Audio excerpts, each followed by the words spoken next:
पण अशी गोष्ट सांगणार आहे की जे तुम्ही माझं ऐकणार नाही. बरोबर आहे, 100% ऐकणार नाही तरी सांगतो. हे बघा, सध्या माझ्याकडे डोळे दुखतायत, डोळ्याला पाणी येतंय, डोळे कोरडे झाले म्हणून येणाऱ्या लोकांची संख्या 65% आहे. किती टक्के? 65 पेशंट 100 मधले ह्याच्यासाठी येतात माझ्याकडे. कारण काय? आपल्याकडे असलेला मोबाईल. तर मोबाईलची गोष्ट समजून घ्या. मोबाईल कसा वापरला जातो? तर मोबाईलला आपण पाहतो की 1.6 रेडिओ फ्रिक्वेन्सी वापरली जाते. आणि ही 1.6 रेडिओ फ्रिक्वेन्सी जेव्हा या एका फोनवर आणि या एका फोनवर त्या वेव्ह निर्माण होतात आणि त्या वेव्ह आपला फोन मॅग्नेटिक एनर्जीने कॅच करतो. Magnetic energy. आणि मायक्रोवेव्ह टेक्नॉलॉजी तुम्हाला माहित आहे. मायक्रोवेव्ह जर ज्यांच्याकडे असेल त्या टेक्नॉलॉजी त्याच्यात वापरली आहे. तर मायक्रोवेव्ह मध्ये काही ठेवलं तर गरम होतं. तर ती टेक्नॉलॉजी वापरून मॅग्नेटिक वेव्हनी आपला तो पकडला जातो. आपण कानाला लावतो, त्या ज्या वेव्ह आहेत कानात जाऊन, आता लोकांनी ऍक्सेप्ट केलंय की 5% मेंदूचे कॅन्सर कानाच्या जवळ मोबाईल लावल्यामुळे होत आहेत सध्या. त्याचबरोबर आपण जे करतो, डोळ्याला बघत राहतो, त्याच्यात ब्ल्यू लाईट असतो. याच्यामुळे आपला डोळा कोरडा होतो. एक, ब्ल्यू लाईटकडे बघत असताना आपल्या बाहुल्या ज्या आहेत, डोळ्यात बाहुल्या असतात, त्या आकुंचन पावतात. ते स्नायू आहेत. आपण असा हात धरला 4 तास तर धरू शकतो का? नाही. पण आपण 4 तास मोबाईल बघतो, पण त्यावेळेस पण स्नायूच आहे ना, तो त्याला थकणार आहे तो, पण तो स्नायू दिसत नाही आणि म्हणून त्याला आपण थकवतो.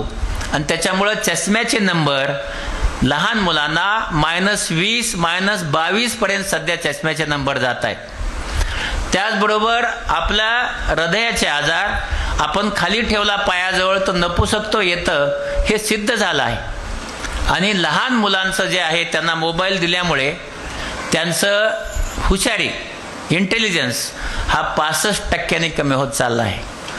पण आता काय झालंय की आपण लहान मुलगा रडला त्याला मोबाईल, जेवत नसेल त्याला मोबाईल, तुम्हाला टीव्ही बघायचा आहे त्याला मोबाईल. म्हणजे आपण त्या मुलाला मोबाईलमध्ये गुंतवून ठेवतोय. त्याच्यामुळे तो रागीट झालाय, तो हट्टी झालाय, तो काही ऐकत नाही तुमचं, तरीही आपण त्याला मोबाईल देतो. म्हणून मला सांगायचं आहे की या मोबाईलमध्ये सगळ्या माझ्या ज्या वहिन्या बसल्यात की पहिली 6 वर्षे मुलांना मोबाईल रडला तरी देऊ नका, कारण त्याची जडणघडण होऊ शकत नाही, त्याची हुशारी संपत चालली आहे. त्यामुळं आता रडला तर रडू द्या, पण त्याला 6 वर्षापर्यंत मोबाईल देऊ नका. 6 वर्षे ते 20 वर्षापर्यंत 1 तास वापरावा. 20 वर्षानंतरच्या सगळ्यांनी 2 तासाच्या वर मोबाईल वापरू नये, कारण त्याच्यामुळे आपल्या शरीरावर नुकसान होत चाललंय. तिसरी गोष्ट अशी आहे, मोबाईलला वेव्ह असतात, त्या 16 ते 18 इंच जातात. आणि म्हणून मोबाईल वापरत असताना लांबून, म्हणजे स्पीकर फोनवर बोलावं. आपण का बोलत नाही? कारण आपल्या सगळ्यांना बायकोला नवऱ्याला चोरून, नवऱ्याला बायकोला चोरून बोलायचं असतं. तसं न करता आपण सगळ्यांनी ब्लूटूथ लावा आणि ब्लूटूथ लावून बोला. फोन दूर ठेवा. समजा उद्या फोन चार्ज करायचा आहे तर आपण जिथं झोपतो तिथं फोन चार्ज करू नका. तर फोन लिव्हिंग रूम मध्ये चार्ज करा, ज्याच्यामुळे त्यात रात्रभर वेव्ह आपल्या डोक्याला लागणार नाहीत. आणि फोन हातात घेऊन जा आणि हातात घेऊन जिथं बसला तिथे ठेवा. शरीराच्या कुठल्याही खिशामध्ये ठेवू नका किंवा एखादी बॅग वापरा. फोन वापरणारच आहात तुम्ही, वापरत असताना लहान मुलांना देऊ नका. 1 तास वापरा, तुम्ही 2 तास वापरा आणि लांब ठेवा. असं केल्याने तुम्हाला मोबाईलमुळे होणारे दुष्परिणाम कमी होतील. मला असं वाटतंय, जरी तुम्ही ऐकणार नाहीत तरी ज्ञान म्हणून तुम्हाला सांगितलंय. याच्यातल्या एका माणसाने, आणखी एक गोष्ट सांगतो मी नेहमी, तुम्ही सगळेजण श्रावण महिना आहे उपास करता. 1 दिवस आठवड्यातला मोबाईलचा उपास करा. मोबाईल जो आहे तो 1 दिवस वापरू नका.